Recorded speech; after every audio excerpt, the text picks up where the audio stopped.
दोस्तों, ईश्वर के चरणों में कोटि कोटि नमन। आप सभी को ईश्वर आशीष दे। दोस्तों, आज हम बात करने वाले हैं कि लोग चुगली क्यों करते हैं। बहुत सारे लोग हैं जिनको चुगली करना बहुत अच्छा लगता है और चुगली में एक ऐसा स्वाद होता है जिन लोगों को जिसे हम एनर्जी ड्रिंक कह सकते हैं। लोगों को बहुत चुगली करना अच्छा लगता है, विशेष करके महिलाओं को। पुरुष इसके मात्रे में 50% है, लेकिन महिलाएं जो है 80% यानी कि 80% जो है वो चुगलखोर होती हैं महिलाएं, क्योंकि उनको अच्छा लगता है लोगों की बातों को इधर उधर करने का। कुछ लोगों का कहना है कि औरतों के पेट में कोई भी बात नहीं पचता है और वो तुरंत बता देते हैं दूसरे को, और औरत से बात उगलवाना बहुत आसान होता है, ऐसे भी लोग कहते हैं। तो यहां पर सबसे बड़ी बात यह है कि लोग चुगली क्यों करते हैं। सबसे पहले हम देखेंगे कि चुगली क्या चीज होता है। चुगली का मतलब होता है कि किसी के विषय में बताना उसके गैर हाजिरी में। चुगली का मतलब होता है किसी के विषय में बताना, किसी बातों को बताना, चाहे वो पुल्लिंग हो, स्त्रीलिंग हो, चाहे वो पति हो, पत्नी हो, बच्चे हो, माता पिता हो, कोई भी क्यों ना हो, कोई भी पर्सन क्यों ना हो। तो अगर उसकी गलतियों को या उसके कुछ ऐसी बातें हैं उसके विषय में बताना, उसको हम चुगली कहते हैं। लेकिन उसके गैर हाजिरी में बताना, उसके पीठ पीछे बताना, इसे हम चुगली कहते हैं। कोई भी ऐसी बातें, लेकिन अगर आप उसको बैठा करके बताएंगे तो वो चुगली नहीं होगा, वो होगा टीचिंग। तो ये जो है इंफॉर्मेशन जो देते हैं, हम इसको इंग्लिश में क्या बोलेंगे, इसको हम इंफॉर्मेशन बोलेंगे। लेकिन ये इंफॉर्मेशन जो है ये पीठ पीछे होता है।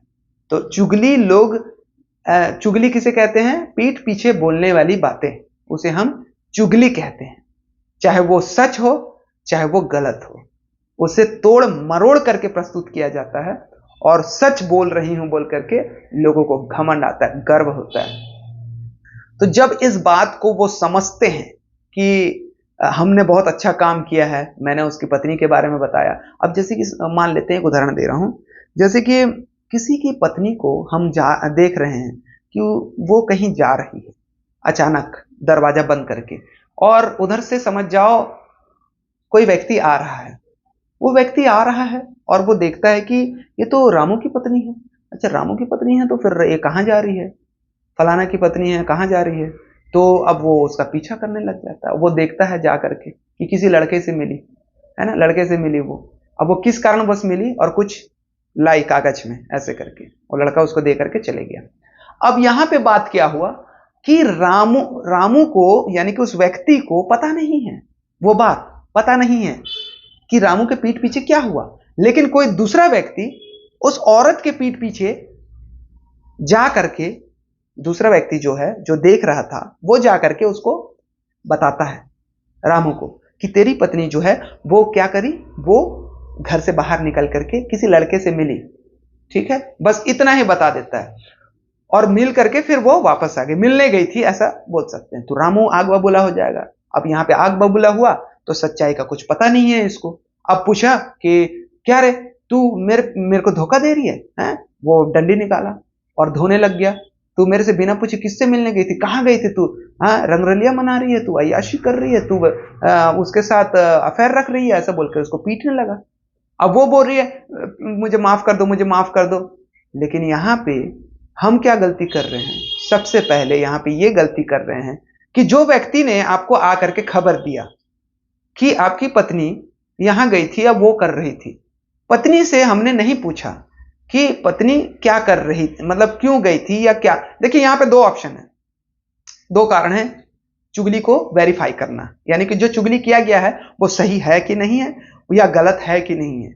तो यहां पर सबसे पहले अगर हम किसी को कुछ बताते भी हैं तो वो व्यक्ति जो सुन रहा है, क्योंकि जो हमने देखा वो बोल दिया, तो उसमें जो है 100% सच्चाई नहीं होती है, उसमें 50% सच होता है, 50% झूठ होता है। चुगली में ज्यादातर आप देखिएगा, चुगली में 50% सच होता है और 50% झूठ होता है। तो इसमें जो है हमने क्या किया, हमने वेरीफाई नहीं किया। अगर वो जा रही है, देखिए यहां पे दो कारण है, वो दो आदमी जो है दो काम कर सकता था, रामू जो है दो काम कर सकता था। तो पहला काम क्या था?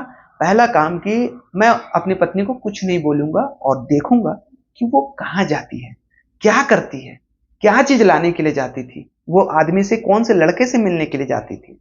है ना, डायरेक्टली। ये हो गया, तो रंगे हाथ पकड़ करके समझ में आ जाएगा कि क्या हुआ क्या नहीं हुआ। ठीक है। दूसरा ये है कि आप उसको पूछिए कि किस कारणवश तू किससे मिलने गई थी, क्या तू कहीं गई थी, किससे मिल। आप ये भी मत बताइए कि फलाना ने मेरे को बताया या किसी से मैं सुना हूं, ऐसे भी मत बोले कि आज तू कहीं गई थी क्या, ऐसा बोल करके। लेकिन अगर वो आपसे छुपाती है वो बात को, तो समझ जाइए कोई ना कोई कारण होगा, या फिर वो गलत होगी पहला, या फिर वो आपको नहीं बताना चाहती होगी। तो अब यहां पे वो औरत को वो मार, ठीक है, वो मारा पीटा और वो पूछा कि क्या बात है। तो उसके बाद मारने के बाद वो बता रही है कि मैं वहां गई थी सिर्फ और सिर्फ आपके लिए दवाई लेने के लिए, कि आपका जो है नपुंसकता हो रहा है, तो ये बात जो है किसी को पता ना चले, या आपको भी मैं ना बोलूं, बुरा ना लगे बोल करके मेरा जो रिश्तेदार है वो आया था मुझे देने के लिए, जब घर में इस बात को पता किया गया था कि इतना दिन से बच्चा क्यों नहीं हो रहा है बोल करके। तो ये बात जो है, इस बात से मैं छुपाने के लिए मैं क्या अकेली गई और उनसे लेकर के आई जड़ी बूटी, ये है वो जड़ी बूटी, ये देखिए ऐसे। तब उसको पता चला कि अच्छा ये बात है। लेकिन यहां पे भी वो मार खा सकती है, क्योंकि उसका पति जो है वो अपनी नपुंसकता को किसी को भी नहीं बताना चाहता था, लेकिन वो उसको नपुंसक बोल के वो दूसरे से दवाई लेकर के आ रही है, तो वहां भी वो मार खा सकती है। तो यहां पे देखिए क्लेरिफाई तभी होता है जब तक आप पूछेंगे नहीं, जब तक आप उनको रंगे हाथ नहीं पकड़ लेते। तो चुगली डायरेक्ट सुन करके आप अपने मन में मन मोटाव, या जाओ मैं उनसे बात नहीं करूंगा, वो मेरे बारे में ऐसा बोल रहा था, या वो मेरे साथ ऐसे किया, वो मेरे को ऐसा बोल रहा था, वो कौन होता है ऐसा करना, जा रहे हम उससे बात ही नहीं करेंगे, आप उससे पूछे भी नहीं। तो चुगली को वेरीफाई करना है, कभी भी चुगली में जाना नहीं, याद रखें। चुगली को वेरीफाई करना है सच है कि नहीं है, क्योंकि वो उसमें 50% झूठ होता है, 50% सच होता है, तो याद रखें। तो चुगली मत करो, और चुगली अगर कोई तुमको किया है तो उस चुगली का वेरीफाई करो कि वो सच है कि नहीं है, या खुद पता करो या फिर उसी से खुद को पूछो। ठीक है। तो इस प्रकार से कभी भी गलत कदम नहीं उठाना है। तो चुगली हमें नहीं करना है। चुगली के बारे में हमने देखा कि क्या चीज है चुगली, और चुगली से क्या क्या नुकसान हो सकता है, लोगों का घर भी टूट सकता है गलत जानकारी की वजह से। तो दोस्तों आज के लिए इतना ही, और नए वीडियो के साथ हम फिर से मुलाकात करेंगे। तब तक के लिए मैं आपसे अलविदा लेना चाहता हूं। परमेश्वर आप सभी को आशीष दे। नमस्कार, गुड बाय।